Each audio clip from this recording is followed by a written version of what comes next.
nous recevons Claude Beaulieu. Claude qui est un ingénieur en hydraulique, en environnement. En environnement. Et puis, Claude, que j'ai connu à travers l'église que je fréquente. Claude qui est au Seigneur depuis une vingtaine d'années, 20 ans. Et puis, père de famille, époux. Et puis, un homme qui aime le Seigneur, qui accepte. C'est pas évident, hein? Dites-vous, là, que vous venez de même, vous venez prendre un déjeuner, puis vous venez écouter un témoignage. C'est pas évident pour quelqu'un de se mettre à blanc face au Seigneur. Oui, on l'aime, mais de là à le faire publiquement, c'est une chose. Et accepter. J'ai vraiment apprécié et accepté. Et ce matin, Claude Beaulieu va nous venir nous conter, avec les mots que le Seigneur a mis dans son cœur, qu'est-ce qu'il a fait. Alors, recevons tout le monde ensemble. Tout est prêt? Oui. Claude Beaulieu.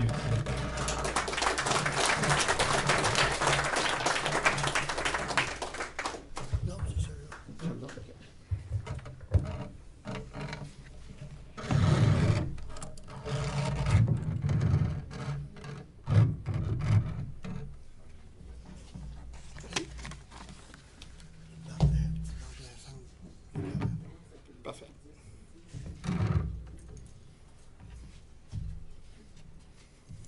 Bonjour tout le monde. Alors, c'est un réel plaisir de pouvoir partager avec vous ce que le Seigneur a fait dans ma vie dans les dernières années, alors depuis ma conversion. Il y a un Claude Beaulieu avant Jésus, puis un Claude après. Alors, le Seigneur a fait quelque chose d'important dans ma vie. Il a donné tout un sens. Et puis, c'est ce que je vais tenter de vous partager ce matin. Excuse-moi, juste peut-être ça, pour éviter le problème, peut-être le prendre dans tes mains, ça te dérangerait de le prendre dans tes mains? Pas de problème. Il sera plus proche. Merci. Voilà. Alors, c'est ça. Je suis originaire d'un milieu favorisé, alors d'une famille fonctionnelle, qui mettait beaucoup l'emphase sur l'instruction, on va dire sur la sagesse humaine, dans notre vocabulaire de chrétien initié. On sait ce que ça veut dire aujourd'hui. Alors, de type hyperactif, j'avais des grands idéaux. Alors, j'ai fait aussi du scoutisme, j'ai travaillé fort, alors j'ai investi beaucoup de temps dans les études. Au début de la vingtaine, ou fin de l'adolescence, alors, ben là, j'ai rejeté la religion, non seulement de mes parents, mais je vous dirais que c'était le phénomène de réaction et de révolte un peu là, sur ce qui se passait là, dans la religion au Québec. Et puis, bon, à l'époque, je voulais faire ce que je voulais. J'avais choisi, c'était moi. Je voulais vraiment diriger ma destinée et je cherchais des prétextes pour y arriver. Alors, un des bons prétextes, c'était de regarder les faiblesses qu'il y avait dans la religion de l'époque. Et puis, ben là, je me suis trouvé un paquet de bons arguments pour dire, voici. Alors, ça ne marche pas à telle place, donc je vais faire ce que je veux. Je vais être le capitaine de mon âme, comme on dit. Alors, j'ai revu, en apprenant à connaître le Seigneur plus tard, c'est là qu'en relisant la Bible, c'est là qu'on voit plein de repères, plein de choses qui sont la sagesse divine. Il y a vraiment une différence entre la sagesse divine et la sagesse humaine. Hein? Alors, dans Romains, au chapitre 2, les versets 17 à 24, ça évoque un peu le volet religieux. Lorsqu'on approche le divin d'une manière religieuse, il faut faire attention à ce qu'on fait, c'est sérieux, il ne faut pas verser dans l'hypocrisie. Autrement dit, faites ce que je dis et ne faites pas ce que je fais, ben c'est une mauvaise façon, ça donne un mauvais témoignage. Et je m'étais servi de ça à l'époque pour dire, regarde, moi je vais faire ce que je veux, mettre le capitaine de mon âme. Ça ne marche pas dans la religion, donc je flush la religion. Alors, après ça, ben là j'ai investi beaucoup de temps au niveau du travail. J'étais un bonhomme qui était assez performant. Ben, j'ai fini mes études assez tôt. Alors, j'avais 21 ans à l'époque, et puis la moyenne des étudiants qui finissaient en génie avait autour de 23, 24, 25 ans. Et ben là, c'était pas difficile de verser dans l'orgueil. Et pour arriver à mes fins, ben, la fin justifiait les moyens. Alors, travailler fort, ça me donnait accès à des bonus au niveau du travail, Ça me donnait un statut, ça me donnait une reconnaissance au niveau de mes pairs. Et puis, ben ça ne pousse pas nécessairement en direction de l'humilité, hein. On s'entend. Et à l'époque, alors, ça m'a entraîné une première salve de problèmes, mettons, connus ou reconnus. Alors, je me suis marié, moi, à l'époque, à l'âge de 21 ans, sans Dieu. Alors, pourquoi je voulais faire ça, entre autres? Ben, j'avais mes chums qui avaient 23, 24, 25 ans, puis qui se mariaient. Puis là, ben, moi, je voulais faire comme les autres, hein. Écoute, j'avais avancé dans les études, j'avançais dans le travail. Puis là, ben, on va faire comme la gang, on va faire comme le reste. Mais la motivation de base, c'était pas l'amour de Dieu. Il y a vraiment une différence. Alors, je pouvais apprécier la personne avec qui j'étais, mais sans l'amour de Dieu, je vous dis que pour ça, ça va d'une vie de couple, là, c'est pas évident. Alors, marié à 21 ans, et puis à 25 ans, ben, j'étais rendu assez loin sur le plan professionnel.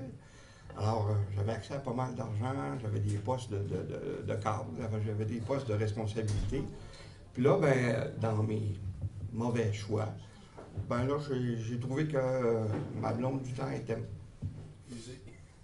déjà, que c'était plus intéressant de regarder avec quelqu'un qui avait le même type d'ambition que moi. Alors, j'ai laissé, pour de très mauvaises raisons, cette personne-là à l'époque. Donc, ça m'a entraîné, évidemment, les problèmes de moralité qui vont avec ça. Au niveau des affaires, alors, pour vous donner un aperçu, ça c'est quelque chose qui n'est pas, c'est un secret de polichinelle. Alors, quand on a accès, donc, à un travail de cadre, puis à représenter une compagnie pour trouver des contrats, ben là, tu as accès à des gros comptes de dépenses. Alors, le gaspillage, changer d'auto 2 ans, alors ça, c'est régulier. Alors, je suis devenu actionnaire d'une compagnie qui était petite à l'époque, mais qui est devenue plus grosse. Alors, pour ceux qui sont familiers à ce qui est sorti dans les journaux dans les 5 dernières années, la fameuse commission Charbonneau. Alors, dites-vous que moi, je suis un des fondateurs d'un des grands bureaux d'ingénieurs au Québec. Alors, c'était tout petit à l'époque. Alors, j'étais peut-être autour du 100e employé de cette entreprise-là, mais les pratiques douteuses qu'il y avait dans le domaine du génie à l'époque, on m'a initié et on m'a entraîné à ça. Heureusement, le Seigneur est venu me chercher avant, parce que autrement, j'aurais pu passer à la commission Charbonneau si j'avais continué dans la direction dans laquelle j'avais été éduqué par mes pères. C'était heureusement, le Seigneur m'a protégé là. Alors,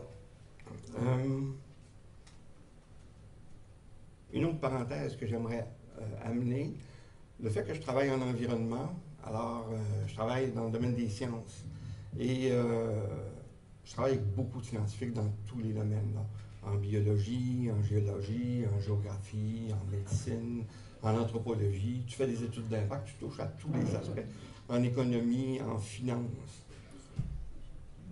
La sagesse humaine, ce qu'on fait sur le plan humain, c'est un très, très pâle reflet de ce que Dieu a créé, toute pièce. Alors, on fait vraiment une faible copie de ce que Dieu a fait. Et l'approche scientifique comme telle entraîne il y a des biais dans l'approche scientifique. Alors, on n'est pas toujours objectif. Tiens, je vais te demander. Merci.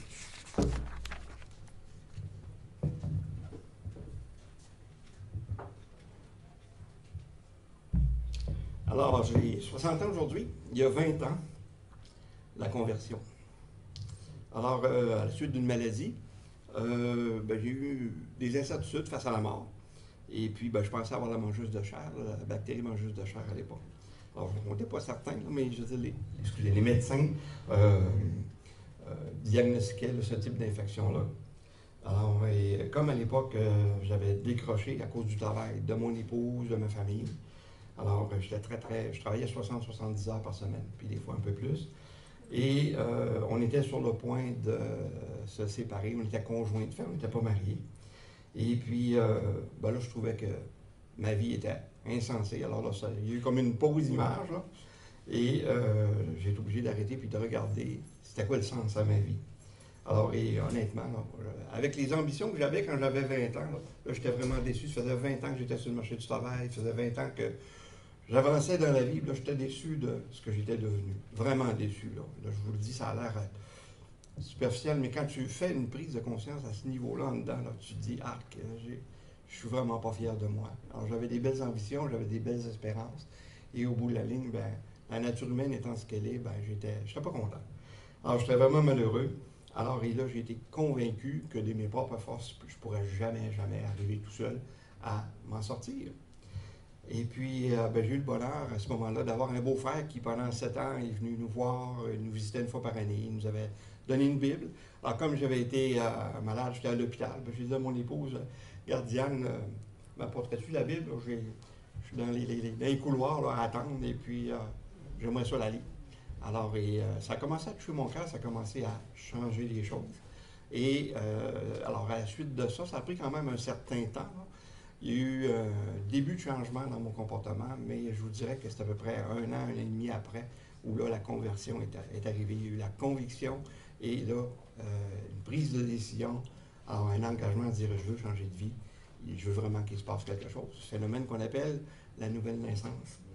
Alors, pour ceux qui sont habitués, qui connaissent le vocabulaire, autrement dit, des chrétiens, alors, et c'est ça qu'on revoit. Moi, ce que je rejetais de la religion à l'époque, ben là, maintenant, je le retrouvais dans la Bible, je le retrouvais dans la parole de Dieu. Alors, et là, on voyait des références où, par exemple, dans Romains 3:20, où est-ce qu'on constate que personne, il n'y a pas un humain qui est considéré comme juste aux yeux de Dieu. Il n'y en a pas un, à part Jésus, là, il n'y en a pas un. Alors, donc, on est tous coupables vis-à-vis de Dieu. Alors, on est... Tout le monde sur la Terre, je pense, va être capable de dire qu'il n'est pas parfait. Je pense qu'il n'y a pas de personne assez inconsciente là, pour dire que je suis parfait. Mais Dieu, lui, est parfait. C'est blanc ou c'est noir. Il n'y a pas de demi-mesure à ce sujet-là. Et c'est ce qu'on a de la difficulté à comprendre ou à saisir au travers des religions, au travers de toute l'information qui circule partout. Dieu, lui, c'est clair. Dans la Bible, c'est clair. Et ce que je n'avais pas appris quand j'étais jeune, ce qu'on m'avait enseigné, ce que j'avais vu qui était absurde dans les rites. Alors, la religion, ça n'a jamais sauvé personne. C'est la relation avec Dieu. Dieu est un Dieu qui a une relation. C'est pour ça qu'il a envoyé Jésus. Il voulait avoir une relation avec nous et il voulait qu'il change quelque chose. En suivant l'exemple de Jésus, créer cette relation-là qui allait changer quelque chose. Et ça, je l'ai constaté à ma conversion. Alors, c'est là que ça s'est passé et là, il y a eu un changement. Alors, c'est ce que je vais raconter tantôt, c'est le avant Jésus, avant la conversion. Puis, je vais vous raconter ce qui s'est passé par la suite.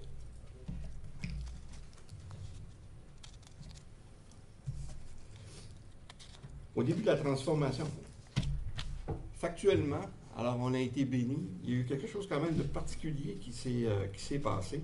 C'est que le concours de circonstances a fait en sorte que j'ai eu une transaction avec une firme. Et puis, j'avais 2 compagnies à ce moment-là. Et puis, il y a une firme de génie qui voulait acheter une des 2 compagnies. Alors, ils m'ont engagé pendant ce temps-là pour qu'on négocie. Mais le temps que ça s'est passé, la négociation a duré 1 an. Et je travaillais 5 à 10 heures par semaine à plein salaire pendant 1 an. Fait que j'ai eu la bénédiction de passer cette année-là avec mon épouse à reconstruire notre couple. Et à tous les jours, on passait 3-4 heures dans la parole de Dieu. Et là, on ramassait notre liste de questions. Puis on a eu le privilège d'être accompagnés par des frères, des sœurs, Régent Maltais, pour ceux qui le connaissent. Alors, nous avons accompagnés pendant 1 an et demi. Et on a eu des bons accompagnateurs, des bons formateurs, alors des gens qui forment les disciples. Je vous dirais qu'on n'en a pas trop de ça, on en a vraiment besoin dans nos assemblées. Alors, ça a fait de la différence aussi, ça nous a permis de cheminer. Et ce 52 semaines-là, enfin, on l'a appelé notre année de grâce de l'Éternel, qu'on a eu le privilège de recevoir à ce moment-là, ce qui a changé la direction. En même temps, ça a permis aussi de préparer un changement. Alors, j'avais travaillé sur le plan corporatif comme ingénieur dans les grandes firmes pendant la moitié de ma carrière. Et c'est là où il y a eu un changement et où j'ai migré vers une petite entreprise qui était plus facile à gérer et certainement plus clean, plus propre à ce moment-là.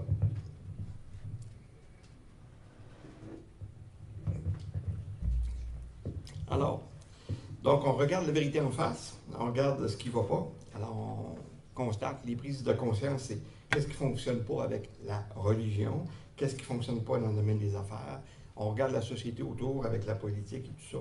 Alors, tout ce qui s'appelle manipulation, demi-vérité, impact sur la vie personnelle. Écoutez, pendant 20 ans, j'avais été mis en contact avec ça. Et quand tu te rends compte, alors que ça, c'est les valeurs de la sagesse humaine, quand tu te rends compte que tu t'en vas dans le mur, bon, ben là, tu dis, il y a quelque chose qui doit changer. Et, ben là, les valeurs de famille, de droiture, d'éthique, de partage et de professionnalisme commencent à rentrer en ligne de compte. Et ben, c'est ce que le Seigneur a fait dans ma vie. Il a commencé, évidemment, ça ne se fait pas d'un coup sec, là, mais il a commencé à changer la perspective puis la façon de faire les choses. Alors, dans ça, je donne un exemple aussi en étudiant avec la fameuse année de grâce. Alors, on a une meilleure perception des Écritures puis de la Bible. Alors, l'exemple, une des choses qui m'a frappé, parce qu'on entend toujours parler un peu des 10 commandements lorsqu'on est non converti, puis tu te dis, bon, les 10 commandements, on regarde les choses et on rationalise. Alors, je ne suis pas une mauvaise personne, j'ai tué personne, Mais quand vous regardez les 10 commandements dans le détail, ce qu'on s'aperçoit, puis ce que la Bible veut enseigner, c'est ça qu'il faut retenir, c'est que les 10 commandements nous prouvent qu'il n'y a pas un être humain qui est capable de les rencontrer, les 10 commandements. C'est pas possible. Alors, partant de là, Dieu a envoyé les 10 commandements par Moïse pour convaincre l'être humain de l'impossibilité, sur nos propres forces, d'être en contact, en communion, puis de se sauver lui-même. C'est pas possible. C'est pour cette raison-là que Jésus est venu. Alors, et c'est ça qu'on a constaté à partir de notre conversion, parce que Diane et moi, on s'est convertis en passant le 1er juillet 2000 à 6h30 en même temps.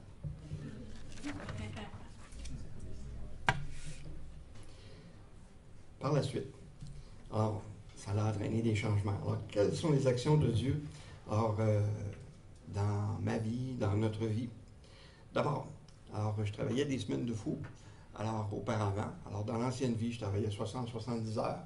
Et puis là, je m'étais laissé séduire. Alors, puis je voulais me laisser séduire, là, mais je m'étais laissé séduire par le fait que là, les patrons, ils me promettaient des bonus, des choses comme ça.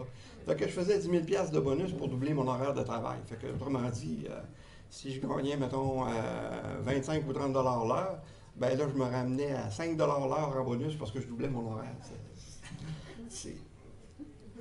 La parole parle à un moment donné, on est esclave de notre péché. Hein? Ben, c'est ça.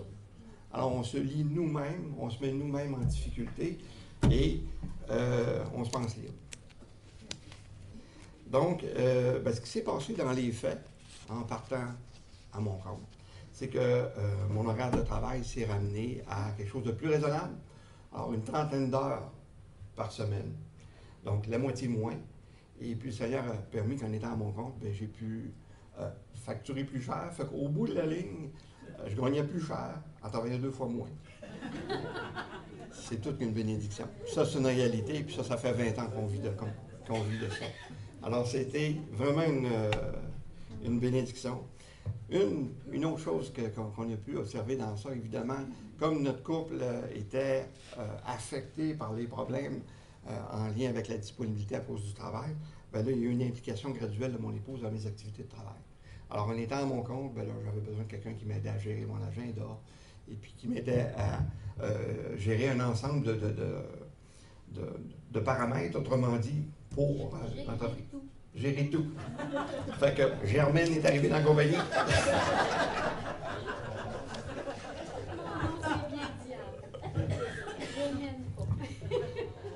En gros, écoutez, quand vous êtes deux comme ça, et puis que vous aimez le Seigneur, ben c'est plus facile quand on discute. Puis évidemment, je me suis associé avec le temps à d'autres chrétiens, alors dans l'entreprise.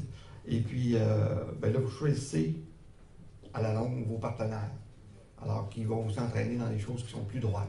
Vous allez choisir des clients. S'il y a des clients qui vous demandent de faire quelque chose qui est malhonnête, ben vous dites non merci. Alors, des fois, ça peut faire mal au cœur parce que tu te dis, ben, j'ai besoin de tel revenu à tel moment. Mais Dieu a toujours béni. Alors, de respecter cette façon de faire-là. Alors, d'éviter le gaspillage. Alors, vous dire, quand la personne qui t'aide à gérer le budget familial gère aussi le budget de la compagnie, ben, c'est protecteur. Au bout de la ligne, c'est que le Seigneur m'a procuré une partenaire de vie, en même temps qu'il est devenu une partenaire d'affaires avec d'autres collègues chrétiens. Et quand on est 2, 3 ou plus réunis dans son nom, c'est protecteur. Dieu nous protège. Ça aide à limiter les tentations. Alors, sur les comptes de dépenses injustifiés,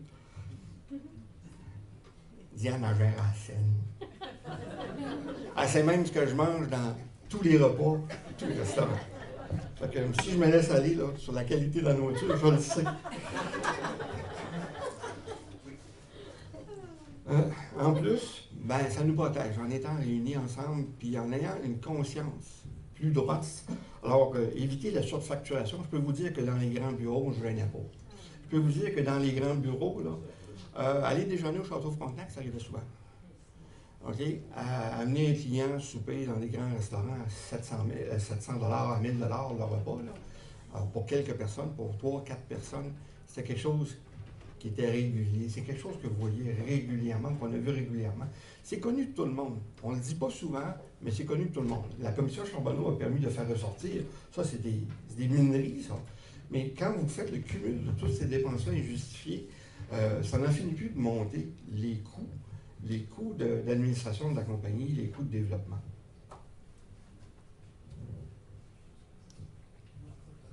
Pardon, tout ça, ça se reflète sur les factures que tu envoies aux clients. Alors, parce que tout ça, tout se paye. Dans un bureau, alors, tout est comptabilisé, vous facturez ça aux clients. Alors, même si tu fais du développement des affaires, que tu amènes des gens au restaurant, des choses comme ça, il faut que tu le factures. Alors, tout est comptabilisé à ce moment-là. Alors, changement dans la méthode de travail.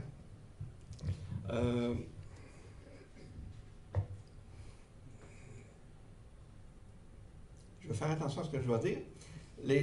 Dans les méthodes de travail, c'est qu'on a tendance, alors au Québec, vous savez, on fait des routes, des bâtiments, le génie, c'est partout, il y a beaucoup d'ingénieurs, il y a 65 000 ingénieurs qui sont inscrits à l'Ordre des ingénieurs du Québec. On ne peut pas mettre tout le monde dans le même panier, OK? Mais la seule chose, le seul panier dans lequel on peut se situer, c'est savoir si on veut marcher droit, converti, non converti, mais je peux vous dire que la tentation est plus forte de marcher droit lorsque on a les valeurs de Dieu dans notre cœur. Alors, partant de là, moi, j'ai eu à intervenir. Alors, je suis ingénieur en environnement, j'ai travaillé beaucoup sur les cours d'eau, j'ai travaillé beaucoup dans le domaine de la production d'énergie. Et puis, ce que je peux vous dire, c'est que tranquillement,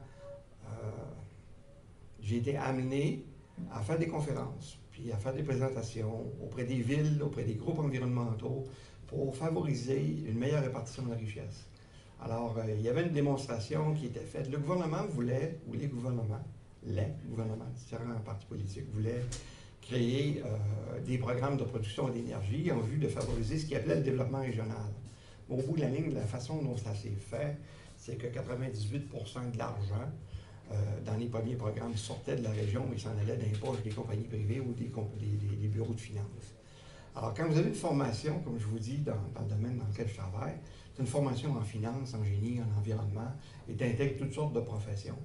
Alors, normalement, tes connaissances devraient t'amener à dire, on va protéger le public, puis si l'objectif du gouvernement, c'est de faire une répartition de la richesse, c'est de protéger l'environnement, bien normalement, tes critères vont aller dans cette direction-là. Alors, à l'époque, on s'entend, puis les lobbies, à l'époque, influençaient les autorités à dire, les projets devraient se faire de telle façon, telle façon, telle façon. Tranquillement, alors depuis ma conversion, ce qui a changé dans ma méthode de travail, c'est qu'au lieu de travailler pour les clients, j'ai travaillé pour le public. Et moi, je ne suis pas fonctionnaire, mais je travaille dans le privé. Et là, il y a des villes, il y a des organismes environnementaux qui m'ont demandé de leur présenter quelles étaient les vraies situations avec les vrais chiffres, ce qui a été fait. Et ça a obligé les autorités gouvernementales à amener des programmes communautaires en production d'énergie, autant dans le domaine éolien que dans le domaine hydroélectrique. Ce que ça veut dire en bon français, c'est qu'au lieu de faire 60 projets qui profitent surtout à des compagnies privées, si on avait utilisé les paramètres communautaires tels qu'amenés dans les conférences qu'on présentait, une vingtaine de projets auraient suffi pour répondre à tous les besoins en richesse de toutes les régions, et il y aurait eu 40 projets de moins, donc moins d'impact sur l'environnement, à part de tous les bénéfices collatéraux. C'est le type de travail dans lequel moi je suis impliqué. Alors, dans le domaine de production d'énergie, Donc, ça a changé ma méthode de travail de ce côté-là. Alors, il y a d'autres aspects au niveau du travail qui, évidemment, sont touchés par donc la méthode de travail. Alors, c'est notre responsabilité comme ingénieur. Alors, on intègre, nous autres, tous ces paramètres-là. Et lorsqu'on a à présenter quelque chose aux autorités ou à un client, ben, c'est de regarder quel est le meilleur avantage, bénéfice-coût qu'il y a à faire. Alors, on s'entend maintenant que sur les cours d'eau, au niveau des climats, vous savez tout ce qui se passe. Alors, vous savez que les problèmes d'inondation, les problèmes de protection du public. Je vous ai parlé tantôt d'abus sur le plan de la finance, alors sur le plan de la répartition de la richesse, mais il y a des abus d'un autre côté ici qu'on peut observer. C'est-à-dire qu'un abus de réglementation qui t'empêche de tout faire, qui va faire en sorte que le poisson va passer avant l'être humain. Alors, puis je suis un fan de l'environnement, non seulement ça, mais on fait beaucoup de mise en valeur. J'ai participé à la mise en valeur de la moitié des rivières à saumon au Québec, donc je suis très, très, très pro-environnement. Alors, c'est vraiment là, fort sur mon cœur. Toutefois, il y a une limite. Lorsqu'il y a 12 maisons qui sont sur le bord d'aller dans un cours d'eau parce qu'il y a de l'érosion, bien là, arrêtez-moi la réglementation qui est trop sévère et puis ouvrez les vannes pour faire en sorte qu'on soit capable de protéger les humains et les propriétés qui sont en cause. Si le travail est fait d'une façon intelligente et d'une façon juste, équitable, respectueuse de l'environnement, bien là, on y va. Alors, vous avez donc les deux extrêmes de la fourchette, autrement dit, c'est-à-dire des abus au niveau financier, de la convoitise. Puis, l'autre côté, bien, c'est des abus en matière de réglementation, où tu as tellement de règlements que tu ne fais rien. Alors, quelque part, ça prend un juste équilibre. Et dans ça, bien, cette façon de faire là, ce renouvellement-là, si je peux dire, de l'intelligence à regarder les choses d'une manière différente, ça a un impact, autrement dit, sur notre façon de travailler. Et ça se traduit en sous, mais ça se traduit beaucoup au niveau de la qualité de vie des êtres humains qui sont en cause. Alors, faire du développement régional quand la richesse profite aux humains qui en ont besoin, c'est correct. Et lorsqu'on veut protéger l'environnement tout en protégeant les humains, il y a moyen aussi de faire des choses d'une façon professionnelle et correcte.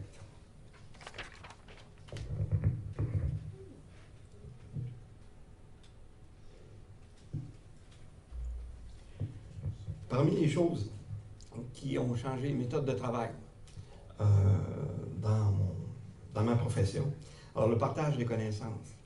Alors là, le bonhomme, il est arrivé vite avec la barbe blanche et puis les cheveux grisonnants. Et depuis ma conversion, j'ai une passion pour la génération montante, dans tous les aspects de ma vie. Alors que dans le premier 20 ans, j'avais négligé ma famille. Alors, dans l'autre 20 ans, ben, le balancier est allé de l'autre côté. Alors, et puis, je vais vous en parler dans les minutes qui suivent. Mais entre autres, sur le plan professionnel, de partager les connaissances. Alors, les jeunes universitaires, les jeunes partout, c'est des passionnés. Ils ont une belle formation à l'école. Maintenant, je vous dirais que c'est des êtres humains comme nous autres. Alors, ils sont susceptibles, évidemment, de faire des fautes, sont susceptibles de se tromper. Et dépendamment des motivations qu'on a, alors on peut faire un bon ou un moins bon travail. Alors, on m'a offert des opportunités pour donner des cours, pour donner des formations dans des universités, je ne parle pas à temps plein, mais de donner des conférences de temps à autre. Et on m'a invité souvent à parler d'éthique, surtout depuis la commission Charbonneau. Là. Alors, il y a des autorités, alors des ingénieurs, qui m'ont demandé de regarder. Ils m'ont posé des questions à savoir si dans le domaine des ressources naturelles, il y avait le même type de problème qui avait été soulevé. Réponse positive. Alors, j'ai dit oui, il y avait le même type de problème qu'on rencontrait. Et à ce moment-là, on m'a demandé de monter une suite de conférences puis de cours, alors qu'on diffuse là, un petit peu partout à travers le Québec, et qui encourage les jeunes à travailler avec éthique, avec droiture.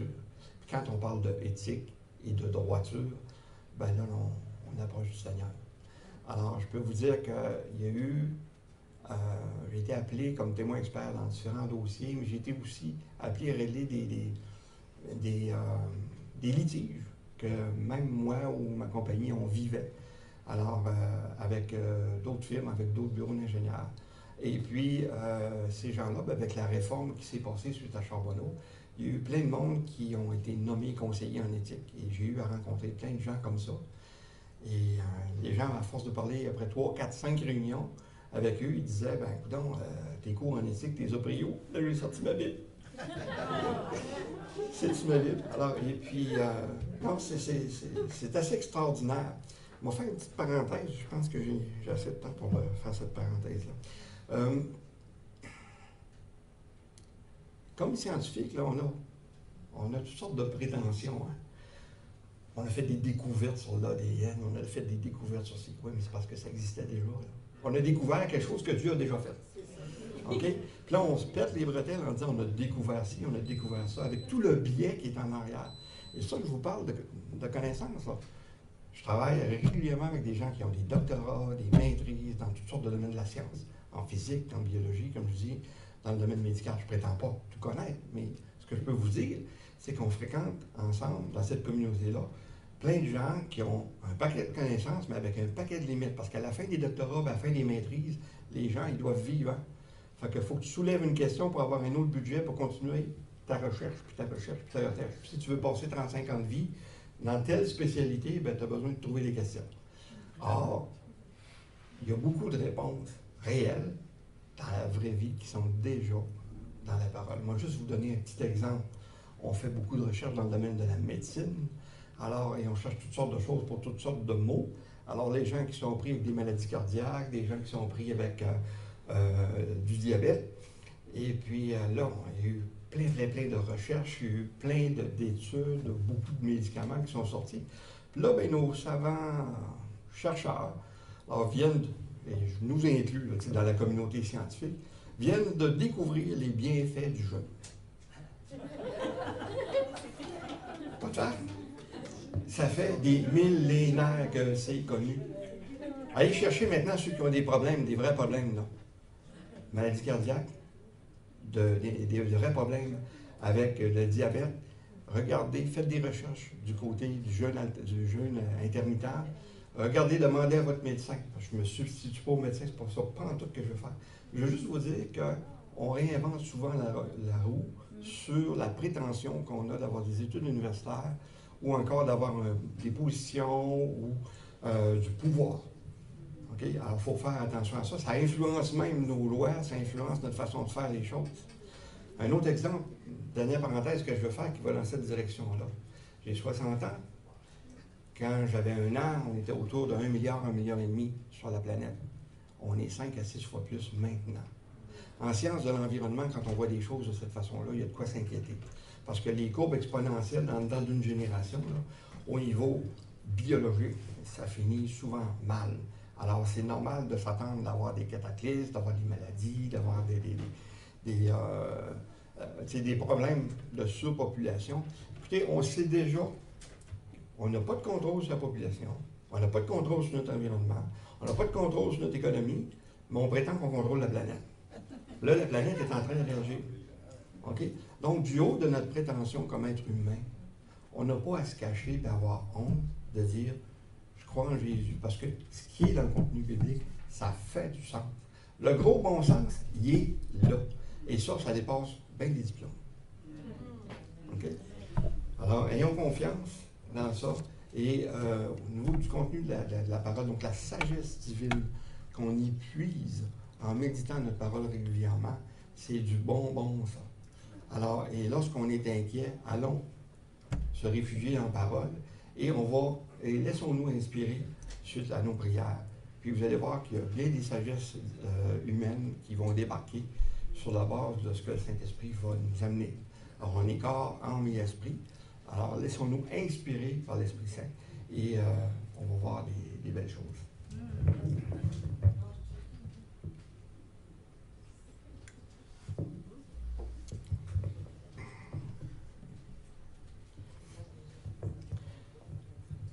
À la suite de ça, alors, toujours, Dieu est spirituel, oui, mais il sait qu'on a un corps, il sait qu'on vit sur la terre, il sait qu'on est très limité, il sait tout ça.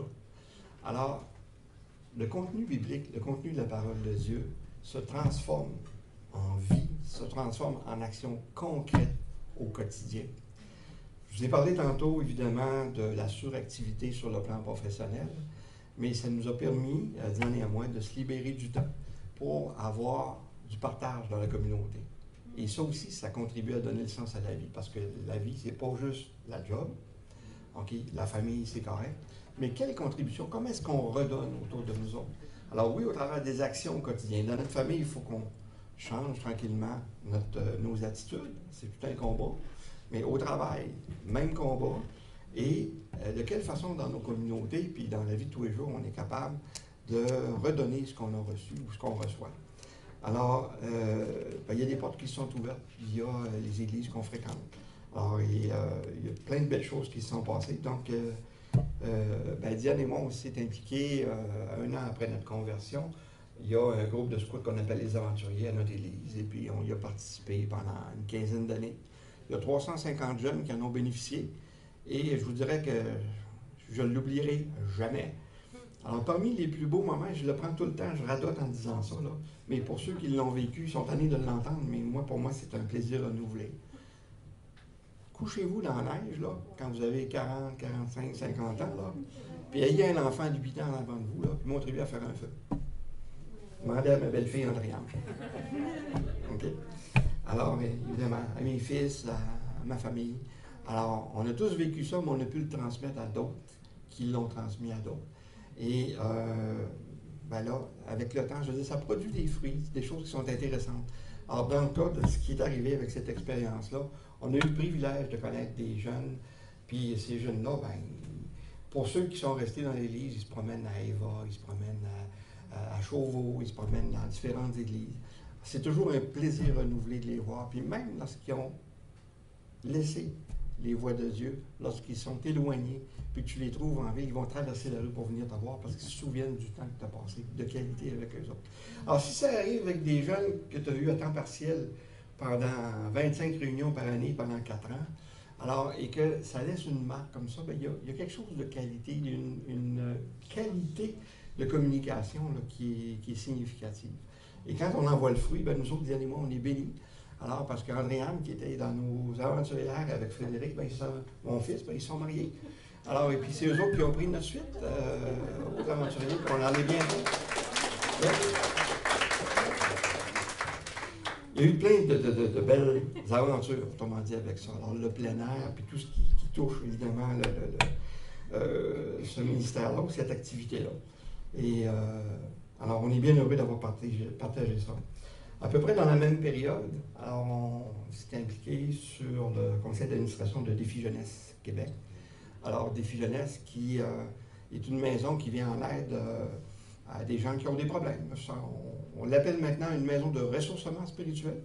Alors, on a 2 fermes dans Lobinière. Et pour ceux qui ne le savent pas, alors Défi Jeunesse, depuis 12 ans, ça fait 30 ans passé que Défi Jeunesse existe au Québec. Ça fait depuis 1958 que ça a été fondé aux États-Unis par David Wilkerson. Et puis, alors, Défi Jeunesse Québec a initié un aspect nouveau dans le programme des Teen Challenge à travers la planète.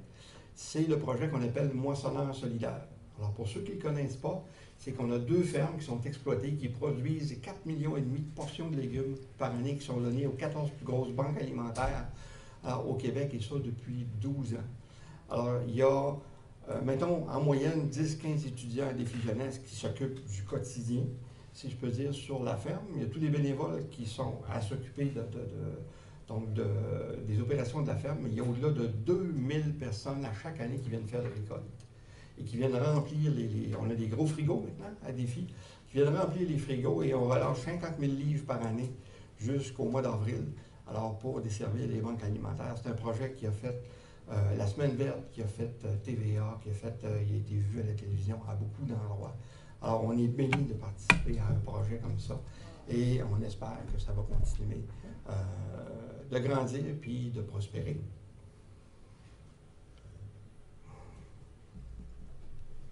Fait que quand vous regardez ça, au bout de la ligne, moi, je cherchais un sens à la vie. Alors, quand j'avais 40 ans, alors je pensais avoir un sens à la vie sur mes propres forces de 20 ans, 40 ans. Échec total. C'était un échec dans ma vie personnelle.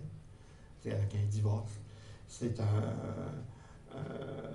échec dans ma vie familiale parce que je m'occupais trop de ma job pour des pinottes. OK? Je me faisais croire que je faisais des belles choses. Et puis, au bout de la ligne, ça ne produisait pas le fruit. Ça ne produisait pas une fraction du fruit de ce que ça produit aujourd'hui. Alors, et ça, la gloire revient vraiment au Seigneur Jésus. Ça revient vraiment, vraiment à Dieu. Alors, cette transformation-là, alors, c'est à Dieu que je la dois. Et la méditation de la parole, tout ce changement-là, alors, c'est vraiment, vraiment en méditant la parole. Puis, tout ce que Jésus dit, tout ce qui nous est rapporté de Jésus dans la Bible est vérité. Alors, la science a besoin de se lever de bonheur pour dire le contraire.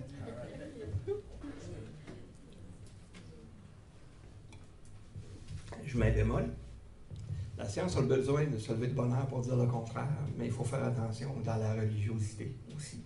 Parce que les aberrations qui se sont passées aussi dans les religions, on le sait, c'est connu de tout le monde, et ce sont les prétextes que les gens utilisent pour dire « je veux être capitaine de mon âme, je veux diriger ma vie ».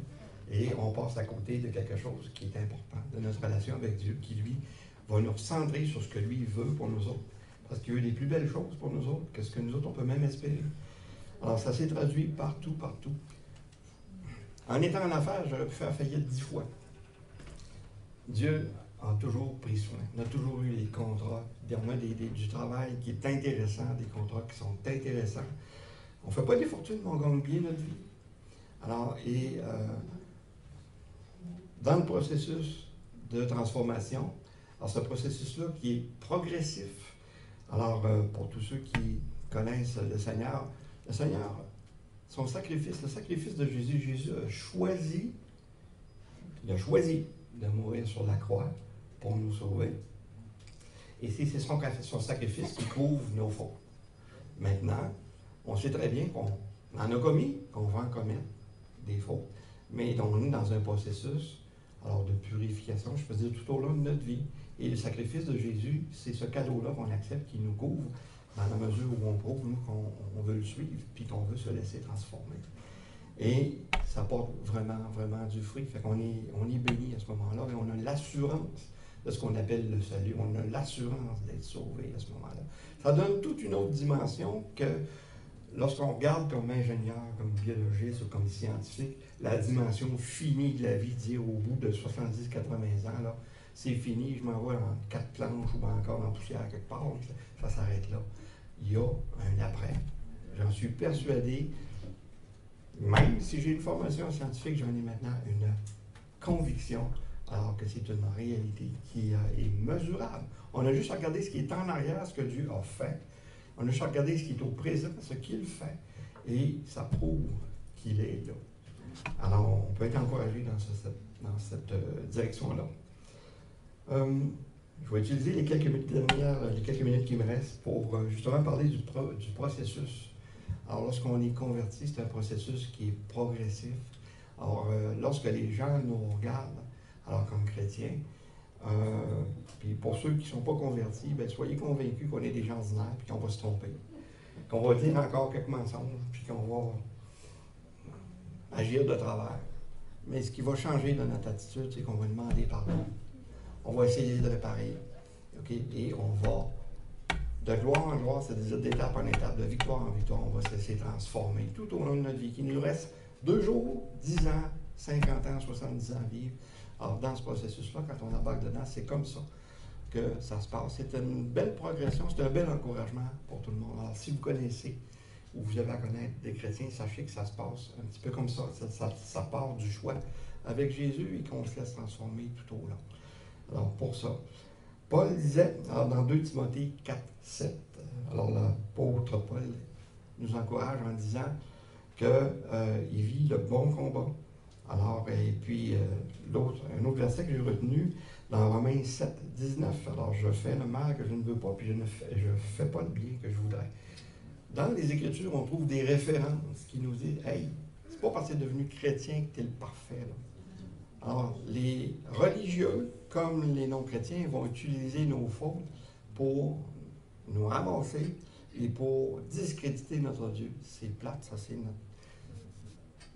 Ça nous attriste. Ça attriste le Saint-Esprit quand on fait ça, mais Dieu le savait. Jésus le savait. C'est pour ça que Jésus couvre nos fautes. C'est pour ça qu'il y a juste son sacrifice qui a cette puissance-là de couvrir nos fautes, de couvrir nos péchés.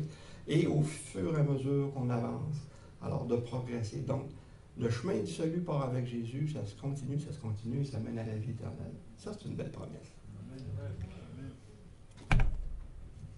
Tiens. Je ne savais pas s'il allait m'inviter. C'est très gentil. Alors, je vais inviter simplement Diane. Comme je sais qu'il est à la fin, il n'y a pas beaucoup de temps. Oui.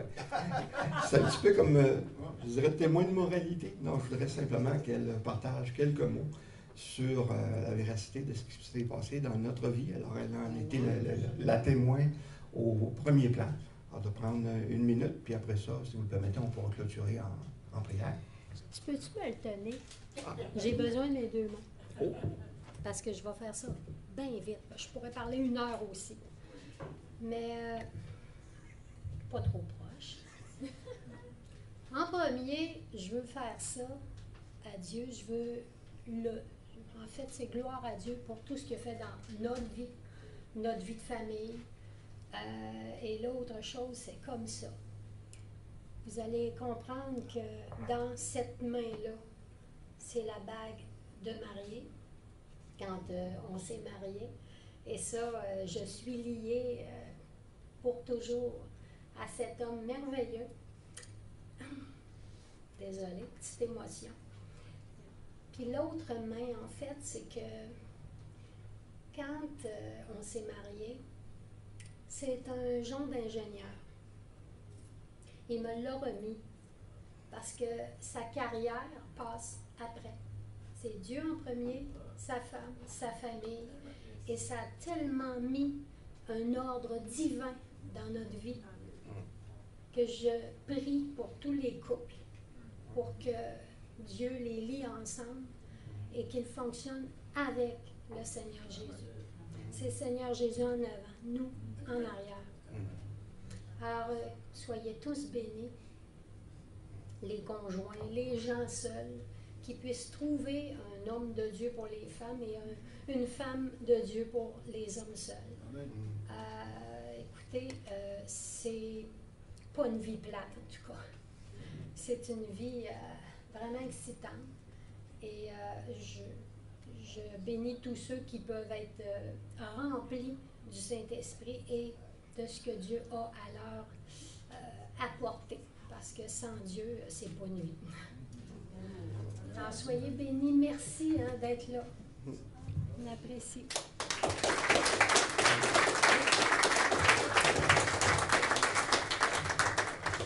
Alors, si vous le permettez, pour ceux qui sont là, et puis pour ceux qui nous regardent peut-être à rebours, on veut simplement présenter au Seigneur une prière. Une prière que nous, on a fait il y a 20 ans maintenant. Enfin, ou presque. Alors, lorsqu'on a été convaincus, justement, que sur notre sagesse humaine, on était dans l'erreur, et puis qu'on s'en allait nulle part. Alors, cette conviction-là qu'on a eue de péché, qu'on dit, alors on s'est dit qu'on ne pouvait pas rien faire sur notre propre force, et on a demandé l'aide du Seigneur, et on s'est repenti. On a fait donc une prière toute simple, qui peut ressembler à ce que je vais faire à l'instant. Alors, Seigneur Jésus, on veut te remercier pour ton sacrifice à la croix. Tu as choisi délibérément de donner ta vie, toi qui as une nature divine.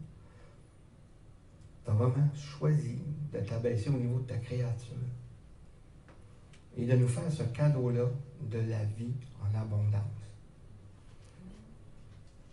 Tu nous as donné par ton Saint-Esprit la conviction qu'on n'y arriverait pas tout seul. Puis c'est tellement simple d'accepter ce cadeau-là, Père éternel, que tu nous as donné. C'est tellement accessible que nous autres, du haut de notre orgueil, on le refuse et on le rejette. Alors je te demande pardon, Seigneur, on te demande pardon de faire ça. Et on veut s'approcher de toi, on veut se mettre en règle avec toi.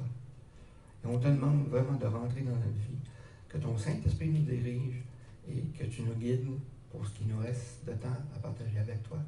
Alors, on veut s'approcher de toi, Seigneur Dieu. Merci, Jésus, pour ton sacrifice. Merci à la Trinité. Dans ton bon nom, Jésus, on a prié. Amen. Amen.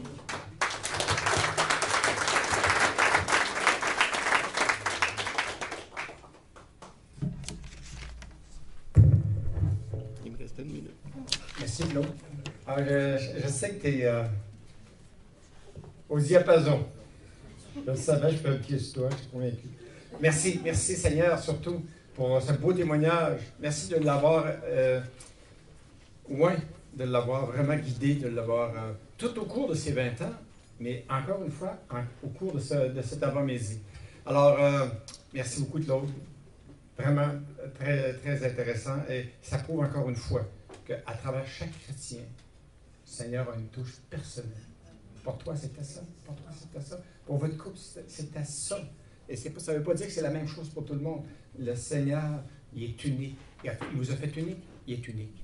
L'important, si vous voulez avancer dans le Seigneur, ça vous prend des mentors, ça vous prend des gens pour vous guider. Claude et sa femme, c'est des gens pour vous guider. Si vous avez besoin de prière, si vous avez besoin de plus d'informations, ne gênez-vous pas, ils vont avoir quelques minutes tout à l'heure pour la prière, pour de l'information, pour vous guider à faire une différence dans votre vie. Venez les rencontrer. J'aurai également, compte tenu qu'il nous reste une demi-heure ici seulement, j'aurai une deuxième équipe pour la prière, Raoul, et puis Rita, s'il te plaît, si tu veux. En parlant de prière, il y a quelqu'un ici qui a un mal de gorge que le Seigneur veut guérir. Ça fait, si vous avez un mot de gorge, avancez, puis je vais prier pour vous. Alors, je vous dis merci. Merci de vous être déplacés, surtout dans cet avant-midi. Et puis, on se dit au mois prochain avec Terry qui va témoigner au mois prochain. On a hâte déjà. Et merci de vous être présentés. À la prochaine, portez-vous bien. Il fait froid dehors, mais votre cœur est chaud ce matin. Amen. Amen.